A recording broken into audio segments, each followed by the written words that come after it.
Bonjour, donc je vais vous faire comme à chaque fois le compte-rendu du conseil exécutif qui s'est tenu le 14 mars. La réunion a été fort longue parce que les points étaient nombreux. Nous avons 118 points inscrits à l'ordre du jour dans tous les domaines.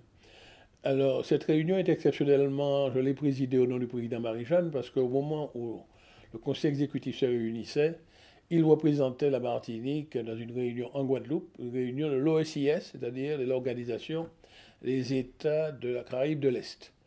C'est une réunion importante parce que c'était au cours de cette réunion, l'adhésion de la Guadeloupe à l'OSIS devrait être approuvée. Bien, alors pour revenir au compte-rendu lui-même du Conseil exécutif, alors du fait de l'absence du président, donc j'ai donc présenté des dossiers en son nom.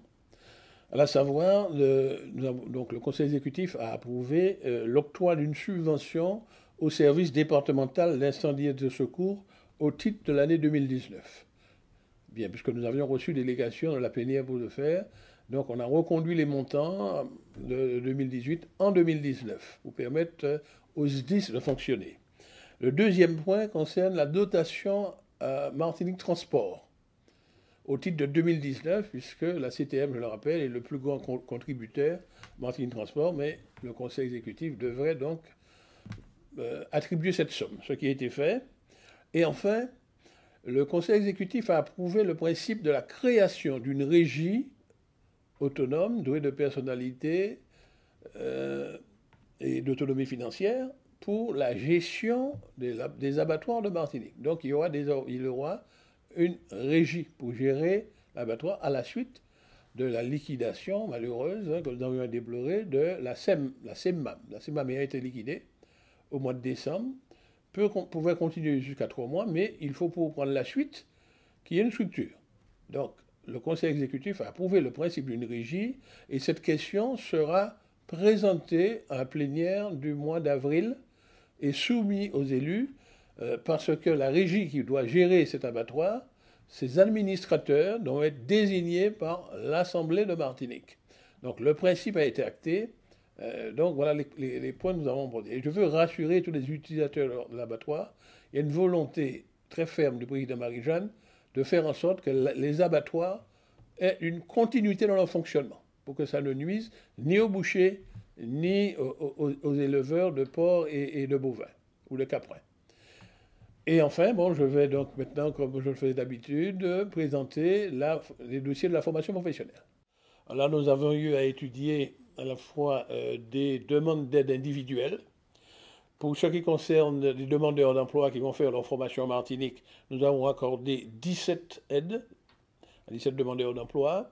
Également des aides individuelles à la formation à des salariés du secteur privé.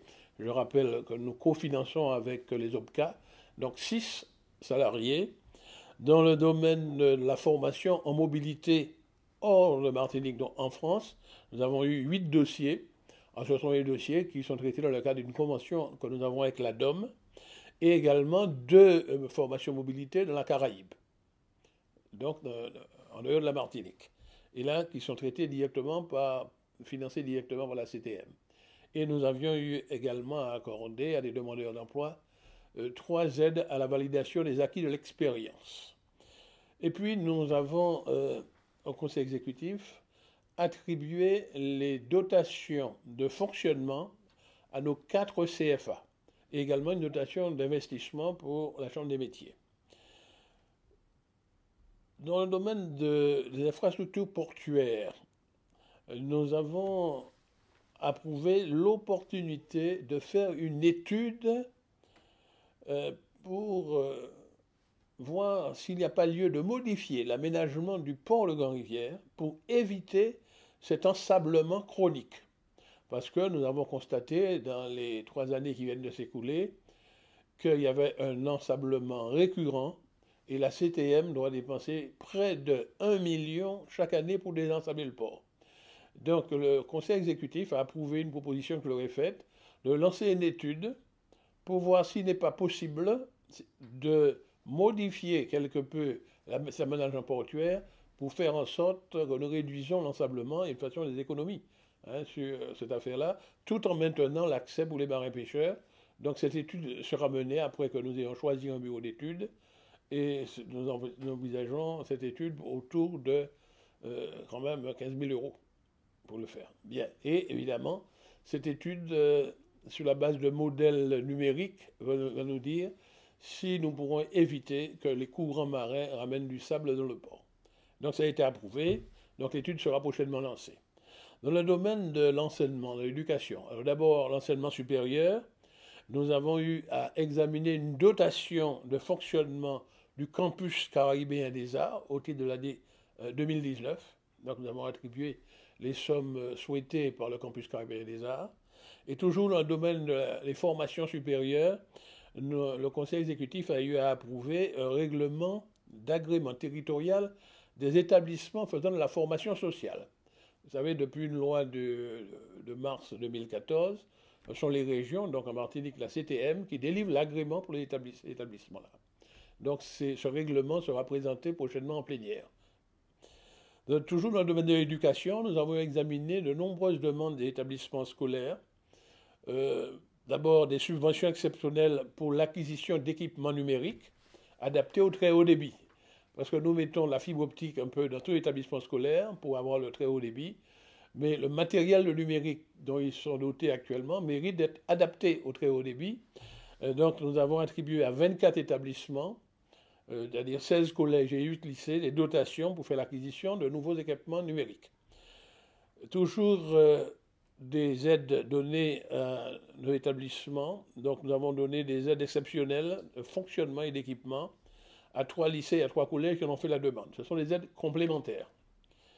Également, nous avons attribué des aides à des établissements scolaires pour faciliter la pratique de l'éducation physique et sportive. Alors, vous savez que dans certains établissements, les jeunes doivent aller faire leur exercice d'éducation physique en dehors de l'établissement. Par exemple, ceux qui font le bateau, la voile, ceux qui font la natation, ils doivent aller dans les piscines. Alors, ils doivent payer des frais d'accès à ces installations. C'est la CTM qui donne donc une dotation aux établissements scolaires pour cela. Nous avons eu à attribuer des subventions à des établissements publics et privés, 26 lycées, 6 collèges et une école primaire. Là, c'est pour la réalisation de projets d'action éducative. Alors, ce sont des projets qui sont montés par les enseignants avec leurs élèves. Certains de ces projets se déroulent en Martinique, d'autres, ça nécessite un voyage à l'international. Donc, d'usage, la CTM donne des financements pour cela. Et puis enfin, nous avons eu à attribuer des dotations pour l'établissement de l'enseignement privé. 7 collèges et 7 lycées. Alors ce sont des établissements privés qui sont sous contrat d'association avec le rectorat. Et nous avons attribué ces dotations au titre de l'année 2018-2019. Dans le domaine du développement économique, les dossiers étaient très nombreux. En particulier, nous avons attribué des aides à des entreprises pour l'investissement, 11 entreprises pour l'investissement, pour qu'ils développent leur activité. De même que nous avons attribué des aides à des entreprises, à plusieurs entreprises pour la création d'emplois, soit des emplois de jeunes, soit des emplois seniors, soit des pépinières aux jeunes cadres. Et nous avons aidé comme cela à créer 42 emplois. Toujours dans le domaine économique, la CTM a lancé un concours que nous appelons le prix, qui va être doté de prix Femmes Digitales. Donc, il fallait voter donc des subventions pour récompenser les lauréates de ces concours. C'est un concours d'ailleurs qui a déjà eu lieu, qui a eu beaucoup de succès, mais maintenant il doit produire des projets et qui seront primés. Donc nous avons voté le dispositif. C'est la première fois que la CTM met en place ce type de dispositif. Elle s'est été lancée à l'occasion du 8 mars, la journée internationale des droits des femmes. Et également, nous avons créé un nouveau dispositif, et c'est un dispositif pour renforcer le soutien aux activités d'excursion nautique. Parce que nous avons noté que c'est une nouvelle direction dans le développement du tourisme. Des visiteurs apprécient qu'ils puissent faire des balades nautiques autour de la Martinique ou bien aller d'île en île. Et les professionnels martiniquais peuvent investir dans les bateaux pour faire ces activités nautiques. Et donc nous avons mis en place un dispositif pour aider les très petites entreprises qui veulent se lancer dans cette activité. Dans le domaine de l'agriculture, alors nous avons eu à faire des propositions qui seront soumises évidemment en plénière pour le montant de ce qui s'appelle l'aide à la balance, qui est servie à ceux qui livrent de la canne à la sucrerie du Galion. Donc nous avons fixé les montants pour 2019 et ces montants seront soumis à débat et à vote en assemblée plénière prochainement. Toujours dans le domaine de la canne et précisément pour la SEM du Galion, puisque l'usine du Galion, la sucrerie, je rappelle que c'est la propriété de la CTM, et elle est gérée par une SEM, et chaque année, nous donnons des subventions à cette SEM, aussi bien en investissement qu'en fonctionnement. Donc des propositions ont été faites par le Conseil exécutif qui seront transmises en plénière pour débat et décision. Toujours dans le domaine de l'agriculture, nous avons eu attribué des subventions à un groupement de défense sanitaire apicole, donc ce qui élève les abeilles, pour les soutenir dans le cadre de rencontres, d'échanges qu'ils ont eu l'occasion de faire à La Réunion, à l'île de La Réunion. Donc nous donnons une aide pour cela. De même, également, nous avons attribué une aide à une société civile agricole qui est dans le domaine de l'ananas, ananas de Martinique.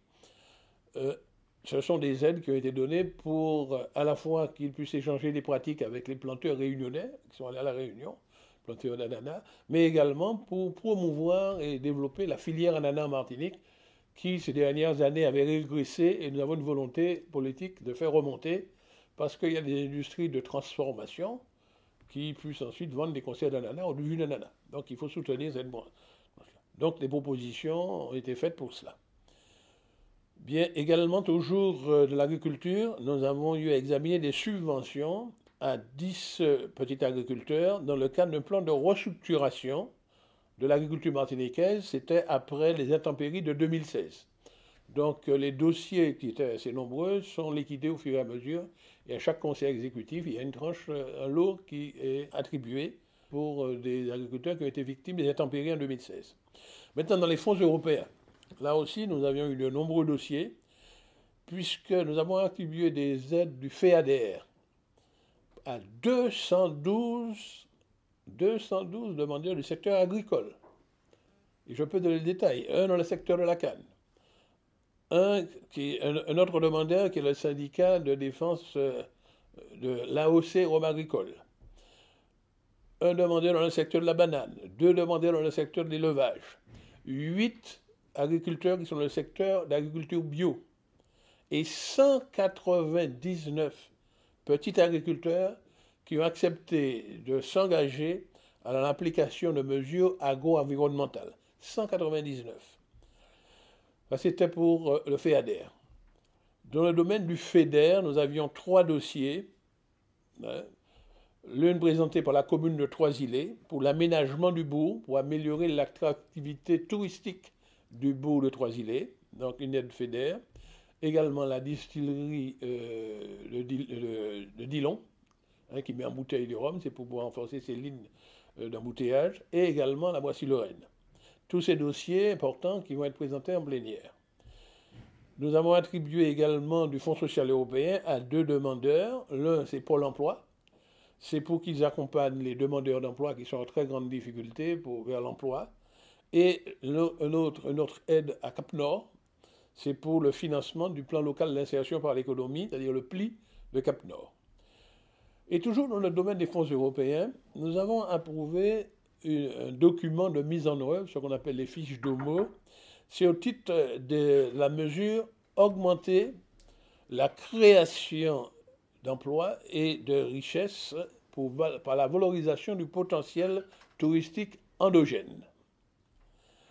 Dans le domaine de l'environnement, nous avons eu à approuver un plan de financement prévisionnel pour les travaux de restauration, écoutez bien, de la continuité écologique au droit des infrastructures routières et territoriales dans le bassin versant de la rivière du Galion.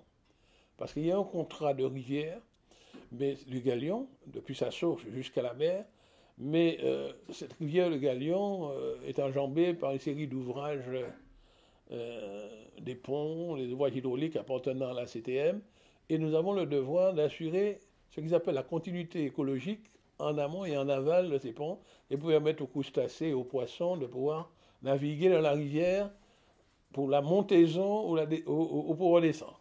Bien. Donc, je voulais donner ces petits détails. De même que nous avons attribué une aide pour la production de magazines télévisés qui s'appelle Côté Mer. Dans le domaine du sport, nous avions examiné des aides individuelles à des sportifs. Donc, nous avons examiné 28 dossiers. Certains de ces dossiers ont été attribués, tranchés en conseil exécutif, d'autres iront en plénière. Et je profite pour dire que les aides de moins de 3 000 €, les aides du sportif, le conseil exécutif a reçu délégation pour pouvoir les traiter. Mais dès que les aides accordées excèdent les 3 000 €, ces questions sont débattues en plénière. Dans le domaine du social et de la santé, alors là, également, comme d'habitude, il y avait beaucoup de dossiers. Nous avons attribué des secours exceptionnels à 7 familles en situation de précarité, après enquête de l'assistance sociale. Et nous avons attribué des aides aussi à des associations du secteur social.